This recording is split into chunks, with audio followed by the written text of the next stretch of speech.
So, how are we all? I hope you're all well. Now, I know there's a few channels who are covering the Idaho situation. I know the likes of Vic and Mel and they're doing a fantastic job.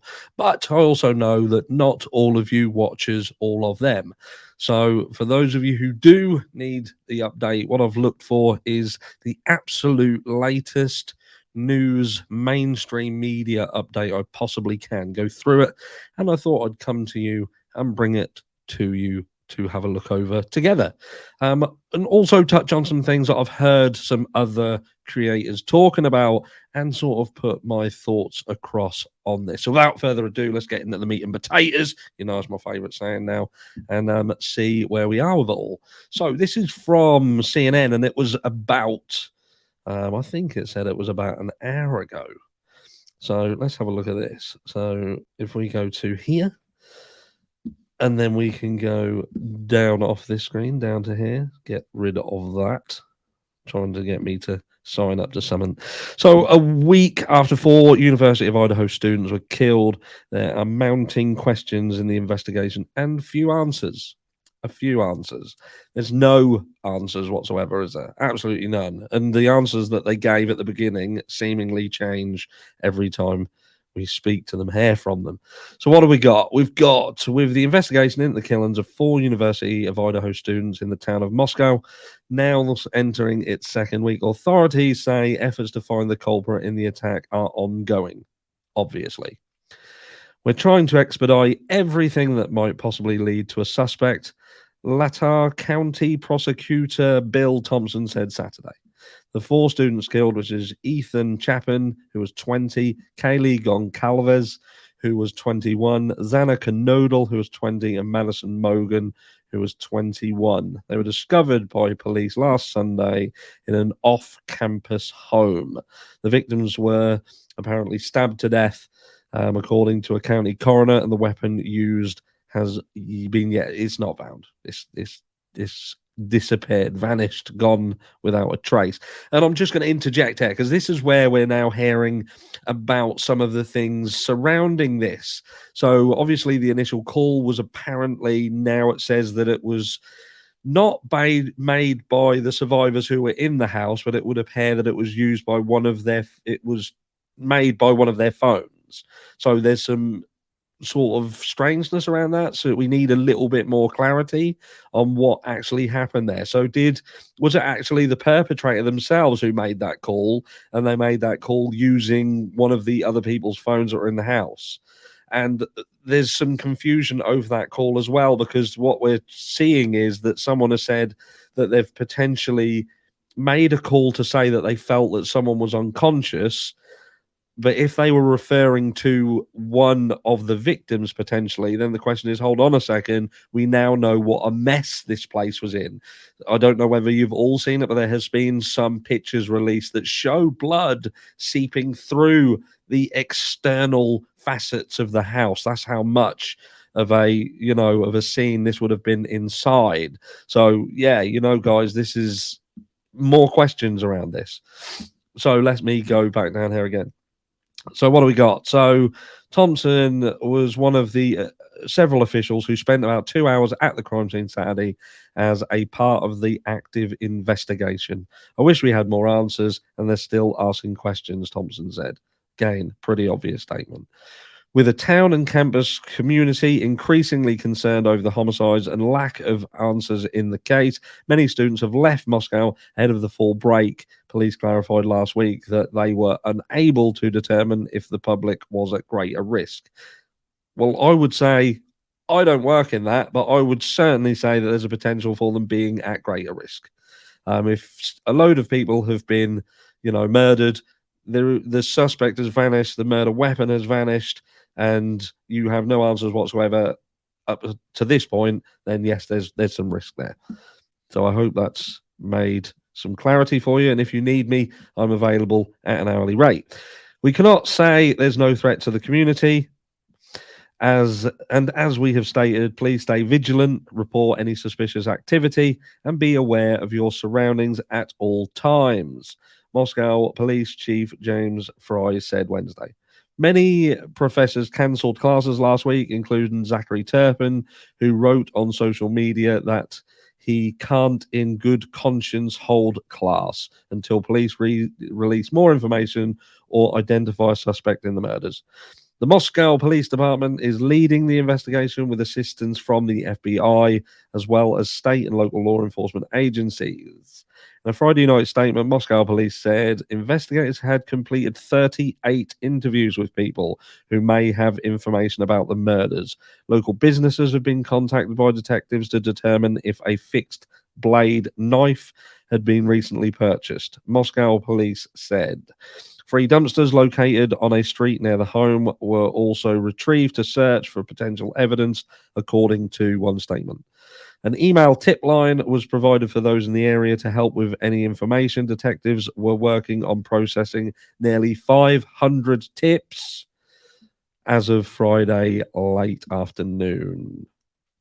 Says the police are still working to fill a timeline.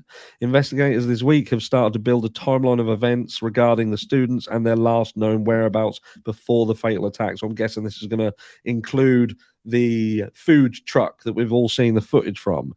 Chapman and Canodal attended a party at the Sigma Chi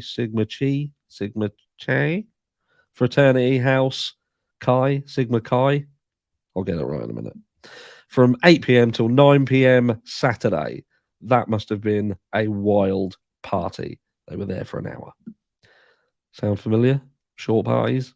Goncalves and Mogan were at a local sports bar between 10 p.m. and 1:30 a.m.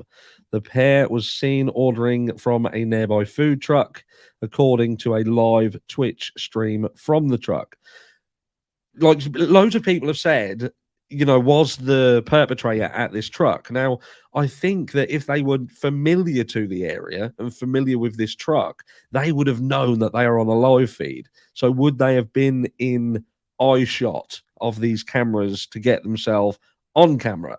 I can't see it. So it's either someone who's unfamiliar with the area, so we need to be looking at that footage and seeing if there's anyone in there who are completely unfamiliar, or if that's full of people who are familiar, then why would they be there knowing that they were being filmed if they were then going to go on to do what they were going to do? That's my mindset.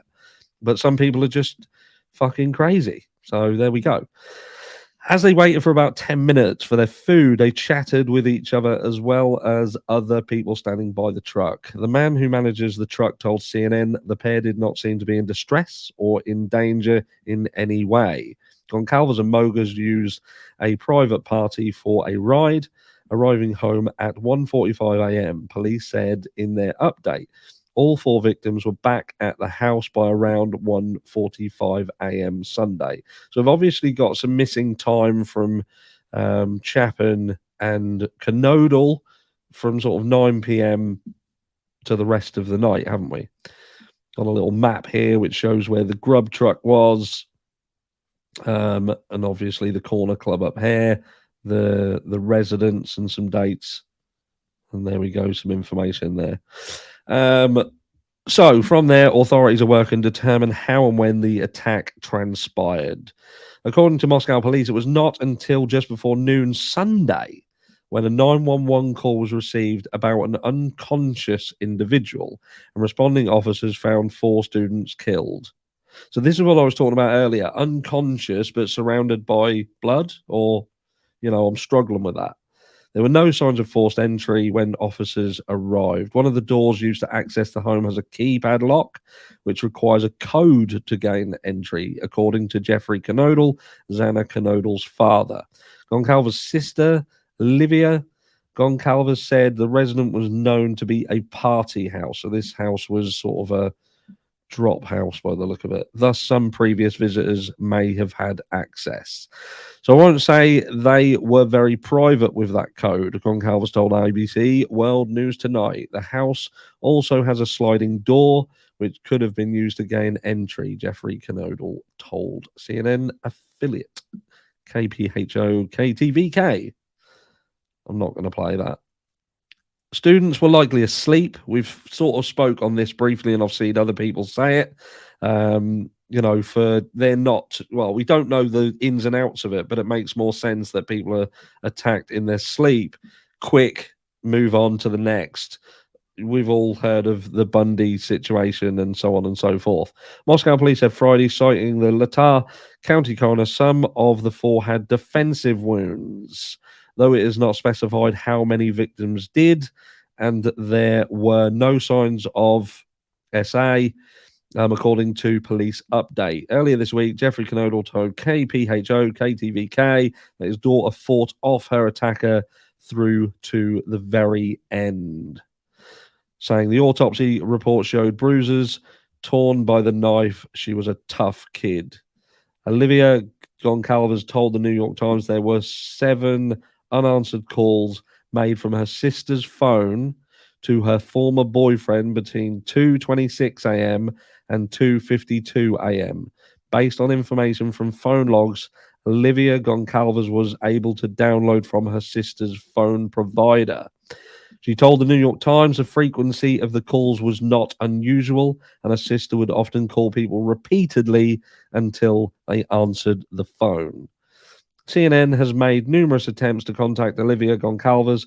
The boyfriend's mother told CNN on Saturday she had no comment out of respect for the wishes of the Goncalves family. 2 roommates who were at the home during the attack were uninjured, and Moscow police do not believe the 2 were involved in the crime, the department said Friday. A vigil will be held next week. University announced a candlelight vigil, which will be held in remembrance of the 4 students killed. The vigil will take place on campus on November 30th, according to the university Friday, and those who are not able to attend in person are invited to also take part in the ceremony. Please join us from where you are, individually or as a group, to help us light up Idaho. Put a candle, light a candle, turn on stadium lights, or hold a moment of silence with us as we unite on campus, the university said. The vigil would be held after the Thanksgiving break to give more people the opportunity to attend. University of Idaho President Scott Green sent a memo on Thursday to encourage students to follow their best course of action as the university community processes the homicide. We need to remain flexible this week and grant our students and colleagues room to process these unprecedented events in their own way, Green said. Students, you are encouraged to do what is right for you, whether this is going home early or staying in class. You have our support. So, as it stands at the moment, we have no answers. Someone is out there and someone has done this and they need to be found. Is there risk? Of course, there's risk. Is everyone safe? We don't know that. Nobody knows that. But people need to stay vigilant, stay safe, and be aware that until this person's caught, of course, there is a risk that this happens again. So, do what needs to be done to keep yourselves safe. I'll see you all in the live later on today. Catch you later.